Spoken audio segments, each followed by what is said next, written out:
Hey guys, thanks for checking into another episode of Jack's Mechanics. Today we're going to be having a look at this check engine light. We have a 2013 Audi Q3 here. It's a 2 litre, the CCZC engine. At the moment, just plugged the scan tool in, got our snap on.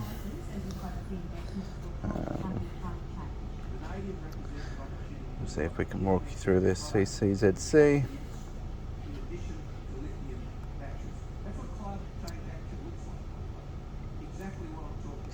Now usually I would do a full code scan, but for the purpose of this video we'll just go into the engine and have a quick look.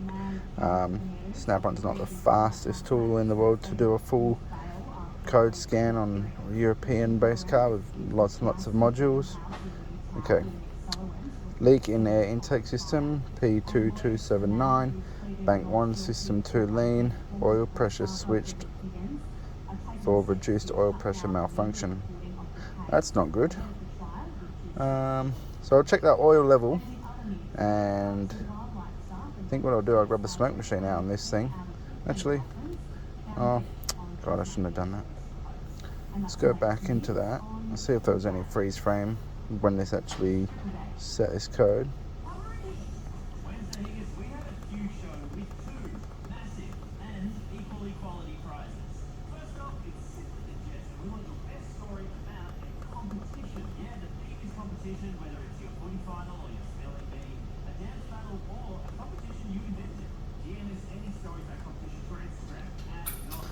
We'll go back.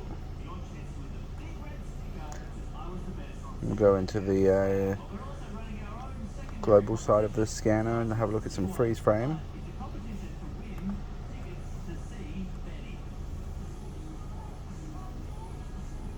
For you guys watching this video, let me know what scan tool you use. We only have one scan tool in this shop, so it limits our capabilities sometimes, but we do manage to get through it most of the time.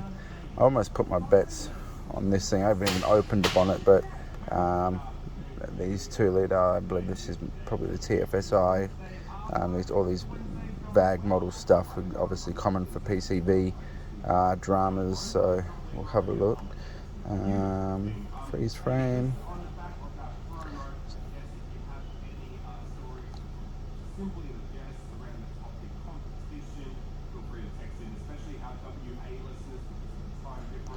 So engine speed, yeah, the code was set at idle. Obviously it's telling us that the system was 2 lean at idle, so that makes sense. We can see our throttle's closed. So it took about 10 minutes for this to set, roughly. So it was in closed loop. It also makes sense. Pretty hot day, 45 degrees intake air temperature. The ambient temperature, sorry, only 27 degrees. Full engine warmth there at 103.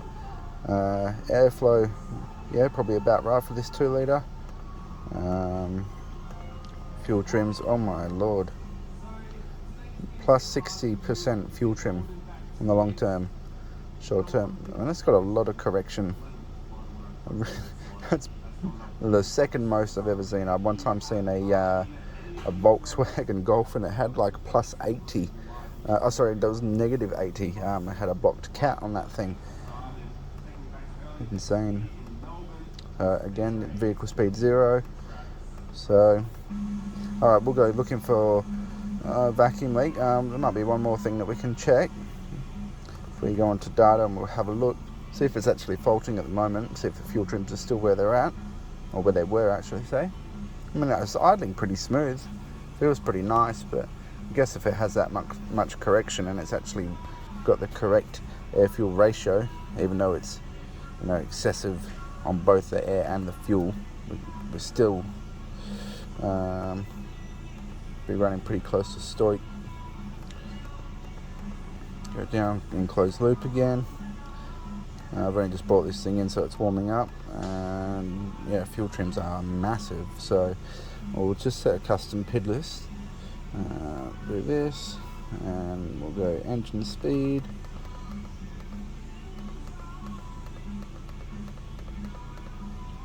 airflow, short term, long term. We can have a look at the EQ ratio.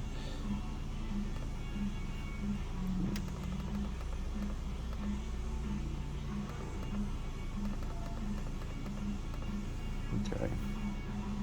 So for any time that you're wanting to, just look at a few data parameters, and you want to be reacting really quick, not really too crucial with fuel trims as such, I would say. More O2 sensor or cat efficiency testing. So obviously we've got our numbers here. Long term is plus 50 and plus 11 on the short term. So we've got, again, that 60% trim. Even though our actual EQ ratio is running pretty much at lambda, like I was just saying. EQ ratio is another word for lambda or sociometric. You want that number to be 1. So I'll just we've got obviously the RPM up the top here, so we'll bring the RPM up to like 2000 RPM and see what happens to these trims. A bit higher, 3000, very touchy. Alright, there's stabling out a lot. See, again, 3, 12.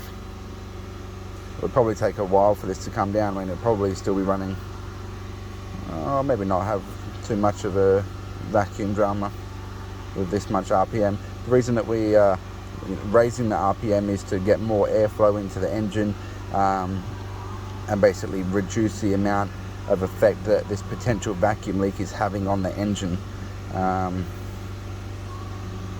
That's like 12-13% total trim, 3000 RPM. We're going to get off the accelerator, bring it back down, and watch these trims come back up. So, alright, I'm going to grab the smoke tester and I'll get that set up, and I think we'll smoke it and see where we're at. Might actually even pull the dipstick first and see if we've got excess vacuum getting pulled on the crankcase. So I've just pulled the engine cover off, and instantly, I'm not sure if you guys can hear that, I'll get you a bit closer. This is the PCV unit on these Volkswagen models, and basically that's sucking so hard.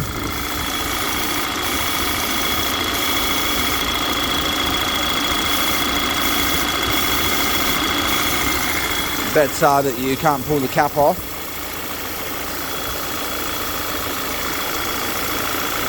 It's absolutely stuck on there. It's pulling so hard. You can hear the vacuum coming out of the dipstick.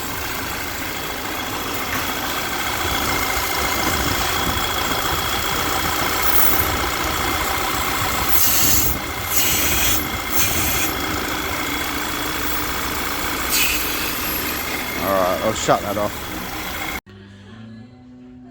So what I might do next, it's already pretty much proven that the PCV is absolutely shot. There's a diaphragm in here, and that's meant to control the vacuum. It's getting pulled on from the intake manifold here. So we have low pressure in here, and it's basically trying to bring the positive crankcase ventilation pressures up in and put it back through the engine. So what I'm going to do, I'm going to pull this hose off, and I'm going to need 2 hands for it. I don't think I'll be able to record. I'm going to pull this off. I'm just going to block this up with my thumb and see if it continues to draw excess on the dipstick or on the cap. Obviously you can take the cap off, no worries now. So I'll do that and I'll let you know how I go. Alright guys, I've got my finger blocked over the manifold suction tube. Obviously the PCV is disconnected right now, and our fuel trims instantly are better.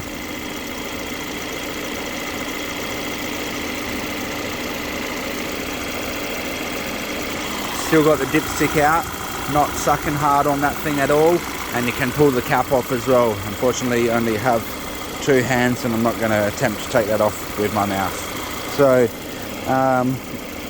what I will do, I'll pop this back on there. I'll take a measurement at the dipstick of the vacuum, so you can have some sort of reference to what that number will be. We'll get a PCV assembly on its way, and I'll fit that up, and I'll get this cap off and show you.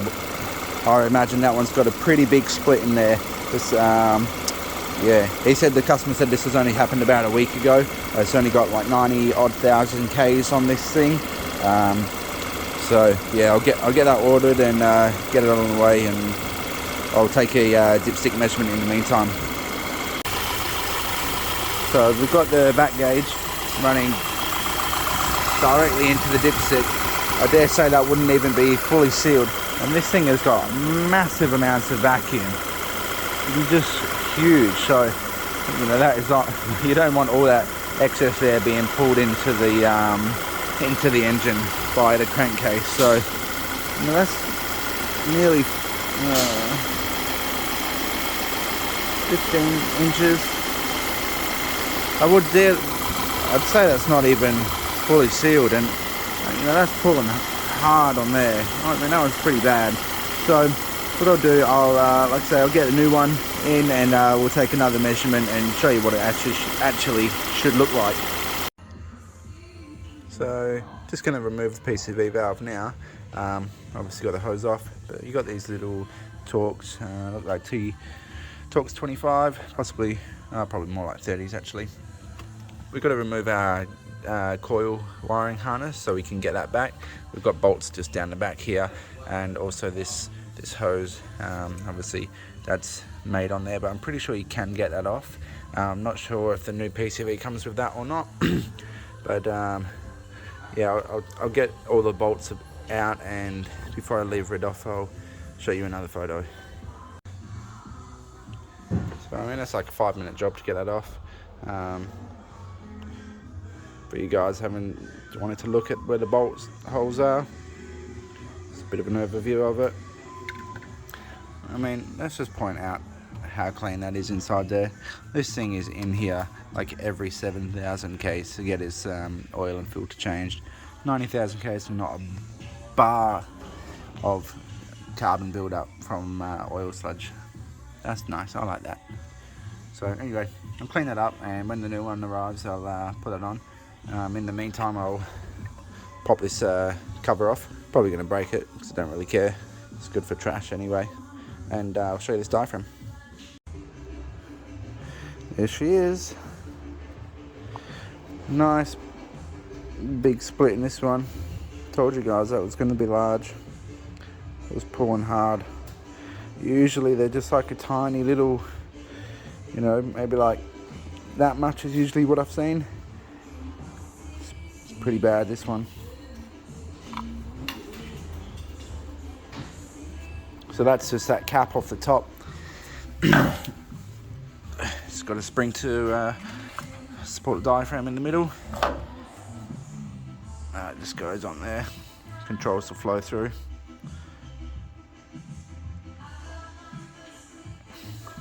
When this new one arrives, we'll bang it back on and take some more measurements. As for the coils, they just pull out. Be careful not to break the locking tags on the coil. Wiring harness, they break super easy. Alrighty, so got the new one installed. Excuse me. The pipe at the back, this one bolt actually mounts that, and you can pull that out. So when you take that out, you can either pull that out from there and just move it out of the way. The rest of the bolts are in there, just done up a little bit tight. Don't actually know the torque spec. Don't really worry about it too much for something of this size. So start her up. First start, see how she goes.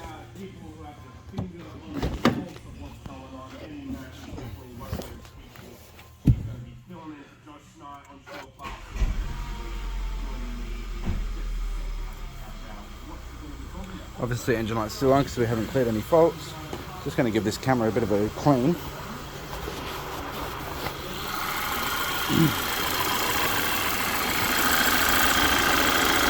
No more suction there. Just a bit of suction, and that's how it should be. We want some crankcase vacuum. So we're all hooked up. I'll pull it out, back to 0. We're looking at the number down the bottom here. I'm just trying to hold that into the dipstick tube. Like, it's obviously a really good system now. 5, 4, 3, 2, 1, maybe 1 inch of vacuum in the crankcase. Take it out. Hear the RPM change.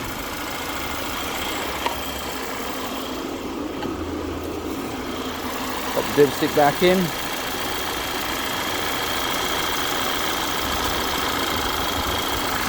So if we take this cap off now. Easy stuff. You turn the scanner back on.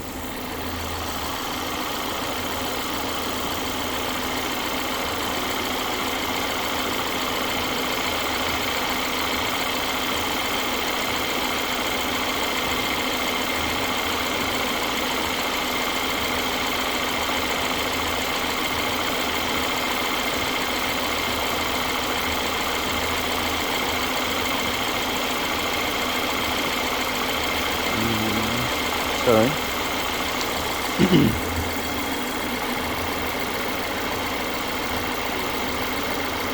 Quickly check these fuel trims.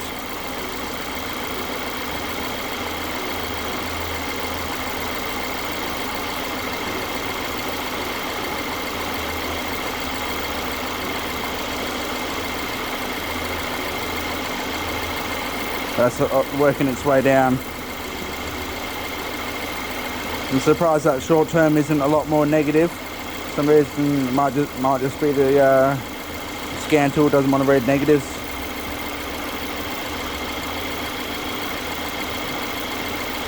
So if we watch that, I'm sure it'll make its way down. It's obviously already way better. See if we're in closed loop. Still in open loop, that's why. Excuse me.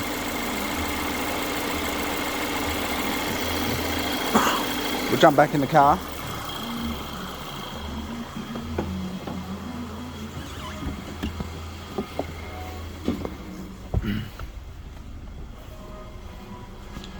Okay, so it's warmed up.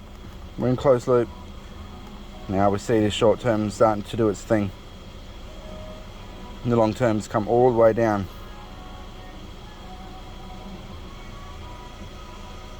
Total trim now 0.